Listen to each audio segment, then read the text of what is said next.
On today's Satellite Superheroes, we are talking about hyperspectral imaging satellites and detecting problems that are invisible to today's satellites. Let's get cracking.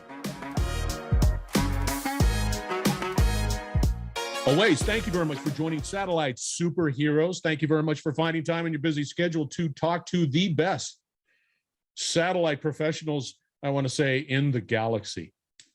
It's a pleasure to be here. Thank you for having me. All right, man. Listeners, we're going to be talking a little bit about how Pixel, the company Pixel, is using hyperspectral imagery to making our lives better. But before we get into that conversation, Awais, give us a little background, sort of level set on who you are and why satellites? Yes, Scott. So I think starting off, I am first and foremost a space lover. So getting to work on space technology every day is fun. That's what I think eventually led to Pixel. But a little bit of background on me. I had always loved space ever since my dad got me these encyclopedias on the solar system and black holes and whatnot. And that love has stayed the same ever since. But things started to really take off while I was in university. There were a couple of experiences specifically. The first was being part of the student satellite team that was working with the Indian Space Agency. So that's where I learned what it actually takes to build a spacecraft that can work in the harsh confines of space and vacuum. And then the second experience was leading the engineering for Hyperloop India team. So when SpaceX and Elon came up with the idea for the Hyperloop and they built this 1 mile long vacuum tube at their headquarters, we were one of the finalist teams, one of the 20 finalist teams out of 2,500 global applicants that managed to manufacture this, bring it to LA, show it to Elon and the rest of the team. But while we were there, they took us on a tour of the SpaceX factory. So looking at those rocket engines being built, looking at that Falcon booster that landed back on Earth, that's when it crystallized in my mind that I've always loved space, but I want to work in space for the rest of my life as well. Came back from there, looked at a variety of different ways in which I could contribute. Satellite data seemed like something that was easier for a college student to pick up due to some of it being available for free, the computing resources available on the university. And that's when there was a realization that, probably we can do better with what is happening today versus what can be done.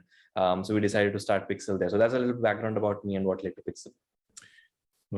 Excellent job. And I can't add to it. However, I can ask the question, for the listeners, what does hyperspectral imagery mean? Yeah, so when we started looking at satellite sources, there were a few different kinds of satellite imagery. You have the passive kind and you have the active kind. So the active kind is where satellites emit signals and then capture signals. So that's synthetic aperture radar. We'll keep that aside. A major chunk of Earth observation is passive remote sensing or passive imaging, wherein there is a camera or a sensor that is capturing whatever is coming, that there is nothing being emitted. And in the passive imaging side of things, there's RGB, multispectral, and hyperspectral imaging. Everything that we see with our human eyes is information in red, green, and blue wavelengths. So that's information in 3 channels. When you look at the night vision goggles that the army or someone else uses, you are able to see the heat signature in the infrared range. So that's an example of multispectral. You're going one step beyond RGB to about 10 information channels or 10 wavelengths. But hyperspectral is the next step to this, where you're capturing data in the entire visible and infrared range in hundreds of these wavelengths. Now, how does that translate to a use case? When we looked at existing sources of satellite data, we realized that we still can't detect gas leakages from pipelines. We still can't detect where the emittents for air pollution are coming from, where the emittents for water pollution are coming from. We can't identify pest infestations on time. We can't look at crop diseases, which are invisible in terms of its symptoms. And that required a kind of imaging that had the capacity to capture lots of data. And that's where hyperspectral imaging really shines. If you're looking at a farm with just an RGB camera, you can say this is farm, this is town, this is city, but you can't say anything beyond that. With multispectral, you can go one step beyond and say, yes, this is the health of the crop. It's green, it's red, it's doing average. But with hyperspectral, you can see so much more. You can see the soil and say, there is a particular nutrient missing here, so you need to use this fertilizer. It can look at the pest infestation and say, here is where this pest is spreading from or a crop disease is spreading from. You can identify irrigation levels due to the moisture content. So that essentially is what hyperspectral imaging is, which enables us to see these unseen problems that our eyes or multispectral cameras today are not able to see. So it gives us, I would imagine society a better ability to be able to identify challenges and then be able to deploy, if it's capital, resources, whatever people to correct it faster. Now, are these satellites that I'm looking at your card here where you said, hey, you've already launched a satellite on SpaceX, which is pretty cool, by the way. I mean, not very many people could say that, right? That's just a pretty cool statement. Are these satellites with this technology able to? They're probably geosynchronous, right? Are they in one place, or can you move them around? What? Tell us. Give us a little. I got the use case. I see the value. Now what? I got it. Tell us what's next. Yeah, so the satellites will be in a sun synchronous orbit. So a geosynchronous orbit is in sync with the Earth, which means one point with respect to the Earth. But a sun synchronous satellite is in sync with the sun, which means that it's moving around the globe. So one satellite that is in a circular sun synchronous orbit can do global coverage. And what that means is if you're taking an image of Los Angeles today at 10 a.m., the image of any other place anywhere, say Bangalore in India, is also at 10 a.m. So the satellite's orbit is in sync with the sun at each point. The image capture time is constant, which helps with the uniformity of the data. Now, with one satellite that we have up there that we launched on April 1st on SpaceX, as you mentioned, we can do global coverage, but the revisit over a particular area is very low. We can do it every 15 to 21 days. So if I'm taking an image of Los Angeles today, the next image will be about 15 to 21 days later, which is where the constellation comes into the picture, and which is why Pixel wants to launch the constellation. If you have a bunch of these satellites, we're planning 6 for early next year, which will be in a sun synchronous orbit at around 500 or so kilometers from the surface of the Earth.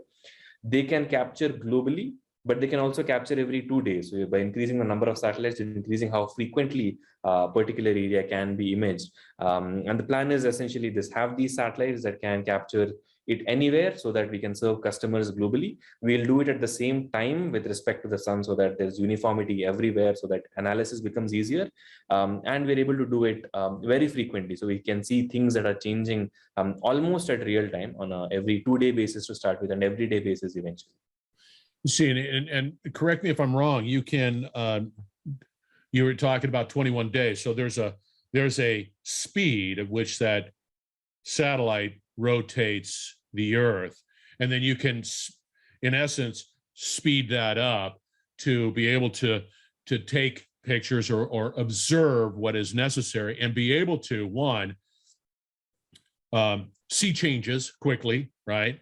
So if you're looking at emissions of some sort, fire risk, whatever it might be, the vegetation component, you're able to say, hey, we were here yesterday, couple of days. Oh, look at that. There's been a degradation or whatever. Let's get out there. And then you can do whatever your data analytics capabilities warrant. You've got this satellite in the air. It's great. It's in orbit, circling 20. Do you have clients and customers that are using that data today? We do. So we have had a camera already go up to space last year. This one that we launched was a fully fledged satellite, which was a second version of the camera, but with the help of some partners, we'd already launched the camera into space. And we also have a smaller version of the same hyperspectral camera that can be put on drones. So we have been taking images of a variety of different places. We've been working with clients in the agriculture, in the urban monitoring, in the environment space, to help identify what additional benefit hyperspectral data actually brings in, so that once we do actually have many satellites up there, that data can be replaced with data from space. So some of these clients, I'll take an example of a use case that we did.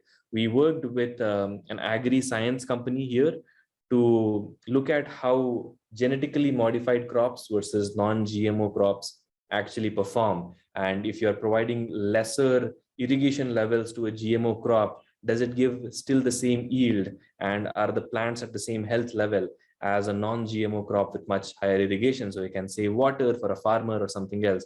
So we have been working for the past year and a half, continuously building models to analyze imagery, because beaming down data from space is just step one. Now we need to actually take this data and make it useful for whoever is using it, right? The farmers, the governments, the people.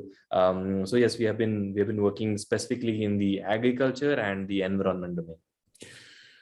See, and people don't realize, and I know I don't appreciate the level of science that exists within the ag business and how it has evolved, and how through that innovation and that technology creates greater yields and makes the world a better place. And this is just another tool within their arsenal to probably just correct me if I'm wrong. I think it's a game changer.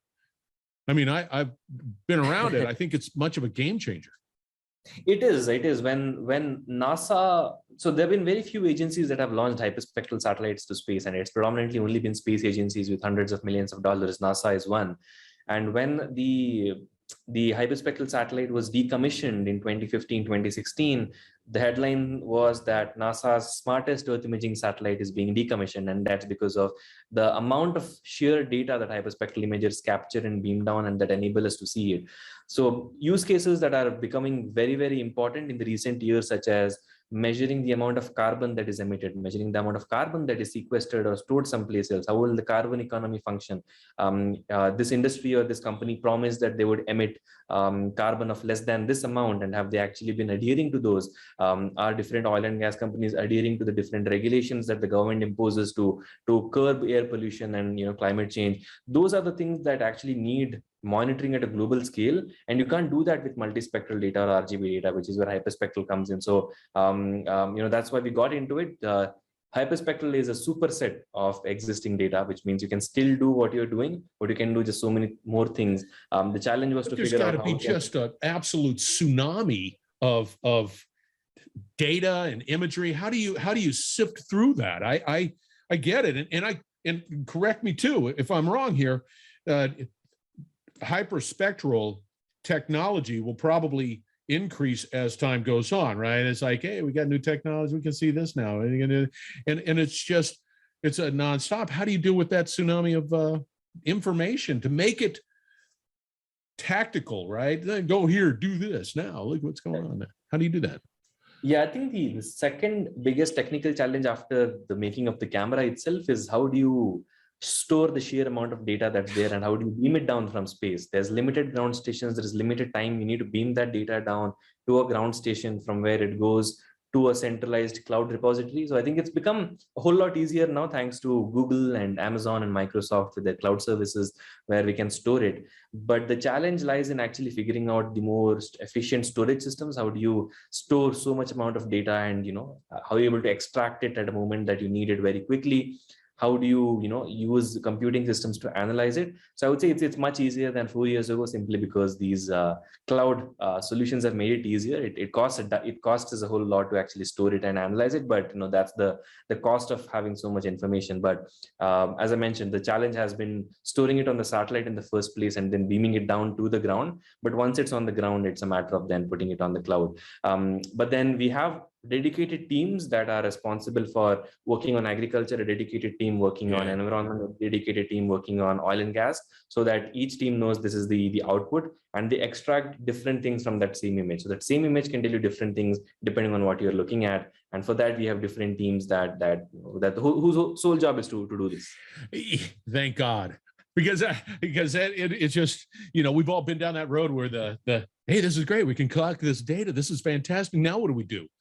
Oh my gosh, it's too much. And then people I can't comprehend. So there's got to be the ability to be able to analyze it in an effective way.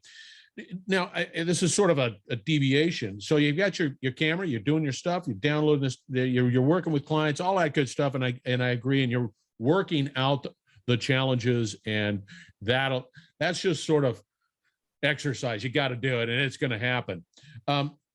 What about some of the interesting human component of let's say, hey, there's a liability here.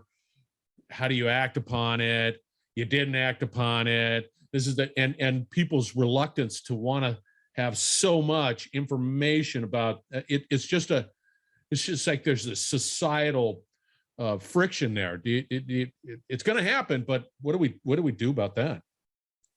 Yeah, I think there's obviously any technology that has good uses to it obviously comes with certain security concerns. Yeah. The good thing about the images that we are building and the satellites we are sending up there is that The resolution is good enough from a spectral standpoint, which means you can see many things, but the spatial resolution is still not at a level where you can identify individual cars or license plates or individual people. So there's no individual privacy concerns in the sense that we can't really look at a particular person's face or a license plate or a car and say that this is mapped to this person. What we can do is look at macroeconomic trends. We can look at entire farms. We can look at districts. We can look at states. We can look at different oil and gas pipelines. And there's obviously the concern that there's a data that is not someone else's, but they're procuring that. But it's a business that's been going on for the past 3 decades in terms of what satellite data is able to do and how satellite companies have been selling this data globally. So we try to obviously ensure that it's maintained in as ethical a way as possible, but anyone can get hands to any satellite data nowadays and be able to see how that's happening. The good thing is there's no individual privacy concerns, but for the rest of it, it's been a business that's been going on for a few years. And we just try to ensure that the partners that we work with are as ethical as is. So put your future hat, which you've been putting your future hat on. I'm on your website right here, and I see a person picking up a satellite, like one person picking it up. Yeah. That's amazing. Where do you see it going? Are you seeing even smaller versions of these satellites? Better? Where do you see it going? I think the satellites will definitely get better and smaller in general, but there is a limit to the physics of certain things, right? So there's no point. I mean, people have built satellites that are the size of a hardbound textbook, right? Not more than that. But we have gone down from really large satellites, which are the size of a school bus, to the size of a shoebox, and then we have sort of come back to the middle and said, there's a sweet spot here. There's no point in making it small for the sake of making it small. Yeah. It's great for universities and students and researchers to actually test out some things, to learn how to build satellites. But for something of commercial value, we have seen things go from, as I said, school bus to shoeboxes to now somewhere in between where it actually makes sense. So a satellite that would have weighed 1,000 kilograms now weighs 100 kilograms and does the same thing. But will a 10-kilogram satellite be able to do the same thing? No, there's a physical limit to what it comes. I would say it depends. If you're working on a communication satellite, it's going to be between 100 to 200 kgs. If you're looking at an Earth observation satellite, it could be anywhere from 15 kgs to 150, 200 kgs. So in general, the trend is that what used to weigh tons is now weighing just hundreds of kilograms. But there's limited use cases to very small satellites as well. But it's great that people can just learn what it takes to build something that will work in space, send it up there, and then use that knowledge to make better things. I think we're still sort of in a renaissance period, because I think that the whole commercialization of that capability is still new, and I believe that we're just scratching the surface. I don't know what the future holds. All I know is that it's pretty bright when it comes to this stuff, and I think from a human perspective, it just makes our lives better. It makes farming better. It makes how we deal with spills and things better. And I think that I believe is the real nugget here. All right, we're going to wrap it up. How do they get a hold of you? Outside of the fact that I'm on your, which is pretty cool. It's pixel.space. Yeah. That's pretty cool. That's pretty cool. Yeah, that's your website. So how do they get a hold of you? So I think we are, the forms on the website, we respond to almost all of them. If you're looking for jobs, you have pixel.space/careers. But if you want a one-stop place where to reach us, contact@pixel.space and we'll get back to you. There you go, man. This was a great conversation. I think we're just scratching the surface. I'd love to get you back on and see what you're doing and sort of the results of some of these use cases.